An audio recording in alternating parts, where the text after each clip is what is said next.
Hello, what's going on, everybody? Welcome back to the Love Bold Society podcast. Woo, woo, woo, woo, woo. What the fuck's been going on? What y'all been up to? I am Kiyomi Hall, and you guys probably already know that now. This is episode 3. So for episode 3, I decided to have a co-host with me so you guys can have a variety of people that you hear besides me. So that is her laughing. That is my beautiful sister, Meiko. Whoop, whoop, whoop. Welcome to the podcast. Thank you. Thank you so much for having me. I feel so honored. Whoop, whoop. A co-host? Okay. Yes, I'm excited. Bitch. So essentially for this episode, we are just going to kind of like have a discussion. I've been seeing a lot of memes and a lot of conversations about women having boundaries, not having boundaries, setting boundaries. And, I've been, Sukiyana got a song talking about where she's not pussy popping for a foe for foe. And a foe for foe is from Wendy's off the menu. I'm sure. Ooh, I didn't even know that. Okay. Yes, girl. She's not pussy popping for a foe for four. All right, what you popping in for there, girl? Tell it. But essentially, I kind of want to bring it back because it's a lot of discussions about boundaries and about standards, but I don't think there's any conversation surrounding how people are raised, because essentially how people are raised is going to be where the boundaries and the standards come from. So welcome to the podcast. This is episode 3, and this is what we're going to get into. Boop, boop, boop, boop. All right. Okay, so I just kind of want to dive into it. Miss Lady, when do you think that boundaries or standards should be set by a young lady? I think it starts early, like when you're going through your teenage years, your puberty, when you first start dating, those sorts of things. I would say that that's when they should begin, for sure. Like you start to set up your boundaries then. Well, I agree. Like we were saying, and like this was a conversation that we were having and y'all weren't present, so we're going to bring the conversation here. With her and I, we were raised differently, just to give you guys a little bit of background. So essentially, we were in the same household. Then we went to foster care. Then we moved to Seattle, and I was like maybe 15, 16. And how old were you? I was about 10. So essentially during that time, I was a badass, being very rebellious and just... Nah, give yourself some slack. At the end of the day, going through what we went through, shit just happened the way it did. No, I understand that. But when we, to give you guys some more feedback, when we lived in Louisiana and we were in a foster home, and my aunt came and got us from Louisiana, and that would be why we moved to Seattle. So when we moved to Seattle, I was under the impression that I was going to actually be able to be a kid, because I wasn't able to be a kid because our parents were heavy drug users.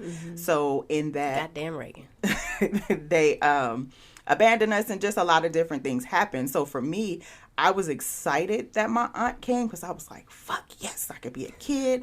I ain't got to take care of nobody.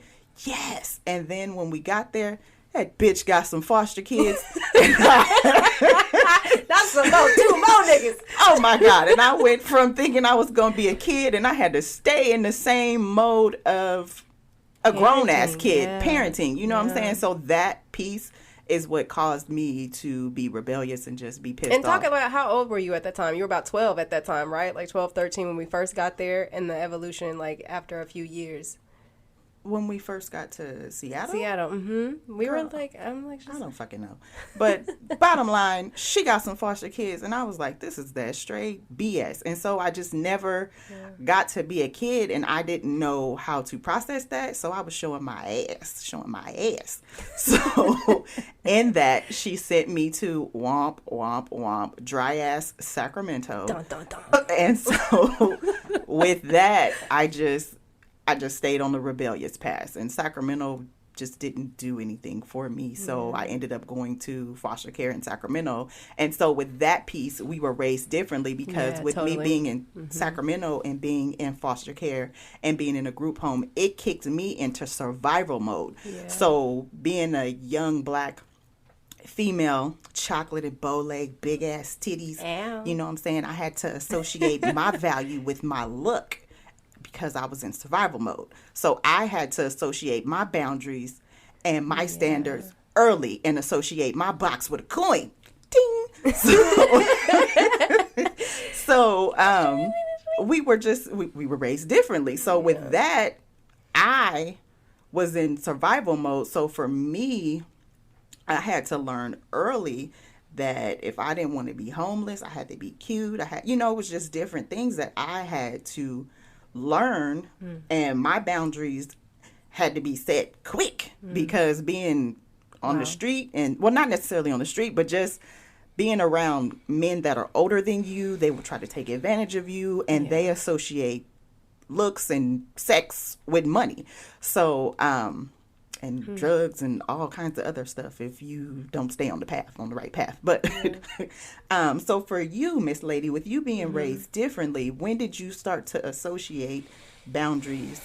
And like I said, I was just, so to give some context for my story, I was raised in basically a single parent household, the foster care situation, whatever, like my aunt raised me, and I ended up being the only child raised by her for the most part of the time that I lived in Seattle. So I kind of, had a more what I would consider to be a middle class privileged lifestyle. I had a support system outside of my aunt that raised me. She provided a really good network of people around me. So it was literally like Seattle at that time was progressive and thriving. So Black people were everywhere. City councilmen, like the head of whatever you can think of, we were in charge of some shit. So she exposed me to that level of not just being Black, but also knowing who you are and kind of going through this walk of life of being like, you're in charge. What you want. Whatever you want, you can have it. And she would make sure to put people around me who could show me that. And so for me, very early, I was confident. Like, I didn't have any sort of idea about street life or like, you know what I'm saying? Like, I would be around different people, my family, shit like that. But it was just like out of sight, out of mind. That's not what was happening in my house. So for me, it was just like, I'm in control of everything. And then once I flipped the switch from being a tomboy to kind of like being more interested in men and like dating or boys and dating, it was just more of that boss sort of personality. Like I had my uncle around me, my aunt and uncle, their brother and sister. So they were in two different homes, but they still raised me together. Of course. And my uncle was like a father figure for me. So I didn't have, and he was a great man, literally the man didn't cuss, didn't drink, didn't gamble. I never saw none of that. Didn't smoke, nothing. He was like, for lack of better words, like the cliche, like quintessential, like man figure to be around, especially as a woman. I never saw him disrespect women, talk crazy to women, nothing. And so for me, it was just like a very clear idea about how to be treated. Of course you're young, so you don't really like know everything. And of course I wasn't gonna ask them questions about shit. So, you go through different things in the sense of like learning your boundaries, so like the first time that, dudes are trying to talk to you, and even that is a boundary, like you trying to talk to me and hey girl, come here. Exactly. Like, no, nigga, like I'm standing right here. If you trying to talk to me, come to me. And I knew that just because, like, I guess, like I said, just kind of being more in control of myself as a human being, just being like, I ain't no fucking dog, like, not come here, lassie, who you talking to? So I dealt with that. Do you feel like that comes from just that piece right there? Because boys, do have a different way of catcalling. And I think that's just several different reasons as far as why they do that. It could be peer pressure. It could be who they're around. It could be how they seen other men interact with women. Do you think that having confidence just in that small piece on how a man approaches you is different for everybody? Because I think so. Totally. Of course. Because it weeds out the bullshit at the end of the day. Like, niggas know what time it is when they approach a woman like, hey, shawty, what's up? You know what I'm saying? You looking good. I like the way that outfit, hugging your dress or hugging your body, whatever the fuck. Versus him saying like, hi, like, how are you? How you doing? I don't know anything about you, but I'd love the chance to get to know you. Like, what's your name? Blah, blah, blah. Oh, girl, how often did so? I lived in Georgia. You had all different types of niggas. Let's be clear. Like, I got the real deal, grown, sort of mature aspect when it comes to approaching you, and I got a lot of the, like, you know, BS too. But I think that you just have to know who you are to determine, like, what the what is. You know what I'm saying? Like, the end of the day, I understand that your heart is not wrapped around the way you talk. Of course. So, of course, there's people who have great hearts and good intentions, but they just may not say things well. You know what I'm saying? It's a lot of people like that. Exactly. I'm one of those people. Exactly. So at the end of the day, just because a nigga's like, yo, Miss Lady, you know, I like the way to dress, hugging your body, it doesn't mean that he's on some fuck shit. It just means that maybe he can't articulate himself well. Exactly. So at the end of the day, I think having the discernment of being around a lot of different types of black people at an early age gave me the understanding to be able to discern, like, what the what is, and have the confidence to be able to say, like, I ain't doing that, or okay, I will do this, you know. Or maybe it's not the confidence, maybe it's because the familiarity. Yes, but it's also the discernment piece of it, because confidence is only going to take you so far, but the discernment is gonna follow that shit through, because that feeling that you get in your gut from the energy that other person is giving off to you is going to give you a green light on whether, okay, I can rock with this, or nah, I can't. He all bad. I can't do it. Totally. I gotta poot or something. Like, not I gotta poop. That's funny. But I think it also goes back to, like, classism in a way too, because of how I was sheltered in kind of this, like, bubble. Yeah, I agree.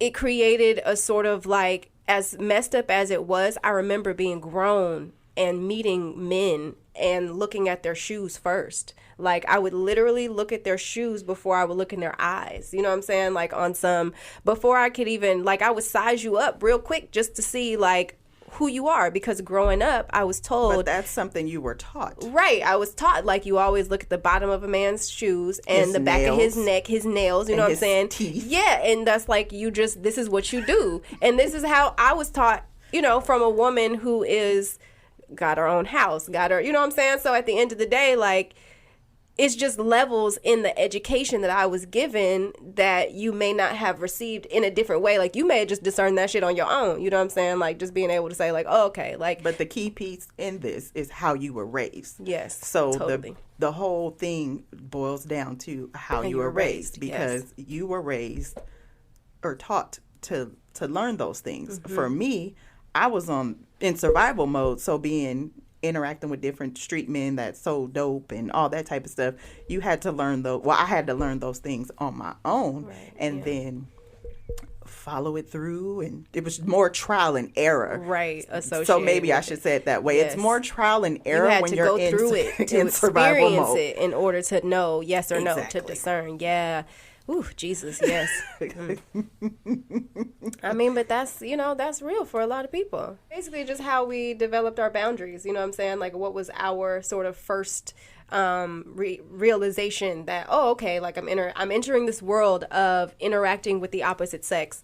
Like, what are the boundaries that I created? So from very beginning, it was like time, you know what I'm saying? Like, if you, this was me, you know, I'm in high school, niggas is trying to talk to me, whatever. At one point, I actually had my own phone line at home. So it was just like, I could do, right, Coraline was very different with me. I had my own phone line. What? So it was just like, I don't know what you think this is. Like, ain't nobody, I don't care what time, like, a nigga, there's a cutoff time. You know what I'm saying? We ain't finna be caking on the phone all night and you ain't finna call me. No, it was not no party line. At the end of the day, I just had, and a partial part of that is because I did grow up with someone who was hella strict. And I didn't see a lot. She didn't take bullshit from the men in her life. So it was like, if you're not going to respect these boundaries, then, you know what I'm saying? Like, there was a lot that I myself wouldn't be able to do with you. Right. You know what I'm saying? Like, she wouldn't allow for me to date you. She wouldn't allow for me to go to these places if you were, you know, like, if I was doing too much. So at the end of the day, like, she opened my eyes because, you know, I would have these, like, I remember talking to somebody and she hated him. She called him, like, Ray TT something. She was like, I don't give a fuck. The guy you were dating? Yeah, she was like, she didn't even want to know his name. She was just like, fuck that little Ray TT motherfucker.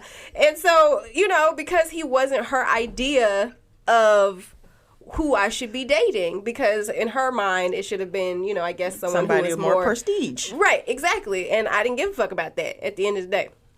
So, like I remember, this is funny. I remember he tried me like in a sexual way. And I think I was like junior year of high school, maybe. Yeah. And I didn't take it well at all, and instead of being on some I was like, take me home. And he was like, I'll take you home when this game. So pause to that. Yes. Why didn't you take it well? Is it because of how he tried to take it was the manipulation. Yes, I didn't take it well because he tried to manipulate me out of my panties instead of just being genuine about it.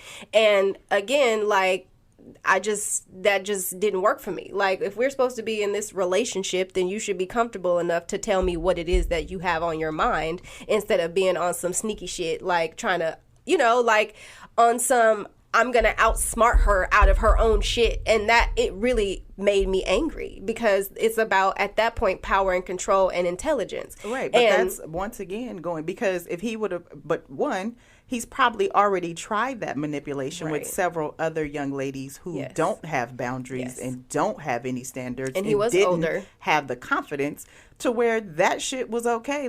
Hey, finesse over here, draws, so he was. And he told me that later because he was basically because at that point, it was right before some major homecoming or some shit. I don't know what it was, but obviously I didn't go with his ass. And he was mad because he was like, what? I didn't think you'd break up with me. I just thought you'd be mad. Nigga, what the fuck you think this is?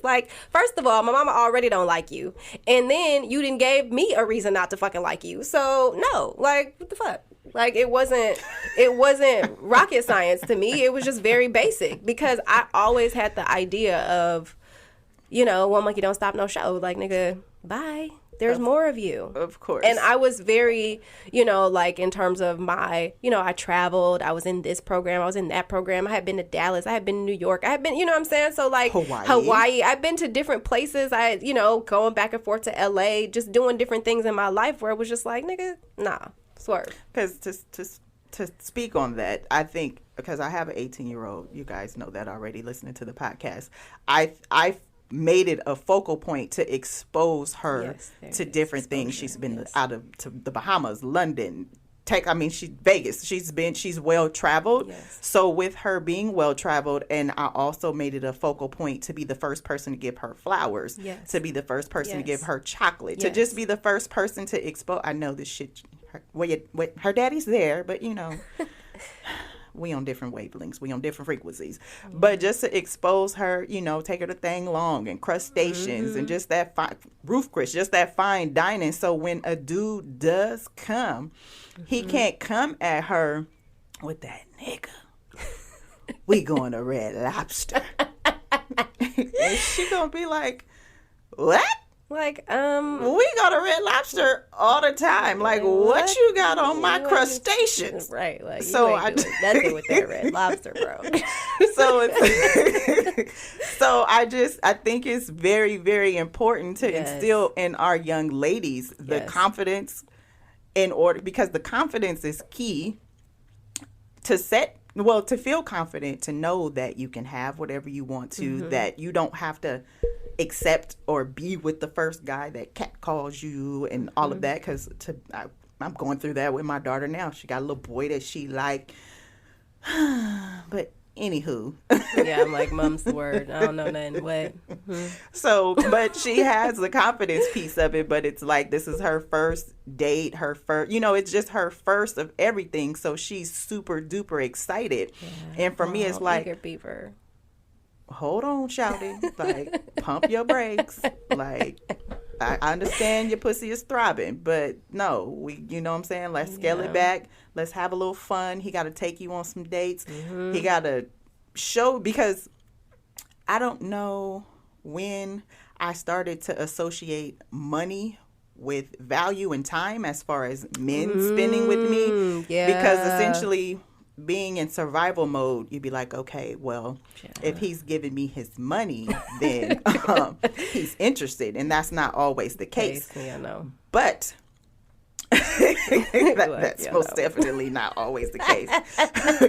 But I think that when you're in survival mode, you start to associate money and time a lot faster than someone who is middle class. Like me. Yeah, totally. Because for me, it was just about a genuine love. Like, I genuinely had the concept of falling in love to lose my virginity. Like, that was something that was real to me, and that was a real thing. Like, I wasn't compromising on that, because from my perspective, that was it. That was the only thing. I didn't have to, you didn't have to provide for me. Like, you just have to genuinely love me. So. I mean, but still, even at 17, 18, you know what I'm saying? Like, because I lost my virginity when I went to college. So for me, it was like, I developed all of these different ideas and relationships with various people, with the end goal being for us to really love each other. Gotcha. And that's what I mean when I say, like, it wasn't anything like, survival mode or monetary. It was just like, nah, nigga, like, are you real? Or is this a real thing? No, I get it. I lost my virginity when I was 15, and that shit was whack. Take your dick back. Like, it don't count. Like, not it don't count. Girl, it don't. It don't. It don't count. That could be an episode.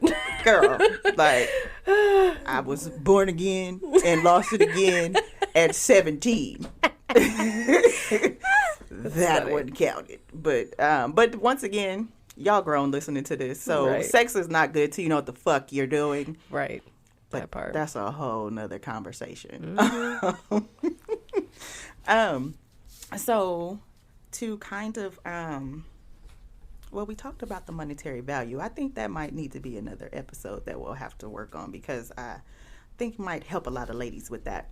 But here at the Love Bold Society podcast, I kind of wanted to give you guys what the definition of love and bold is. We're going to kind of wrap things up here. But essentially, love is an intense feeling of deep affection with someone you enjoy or like very much.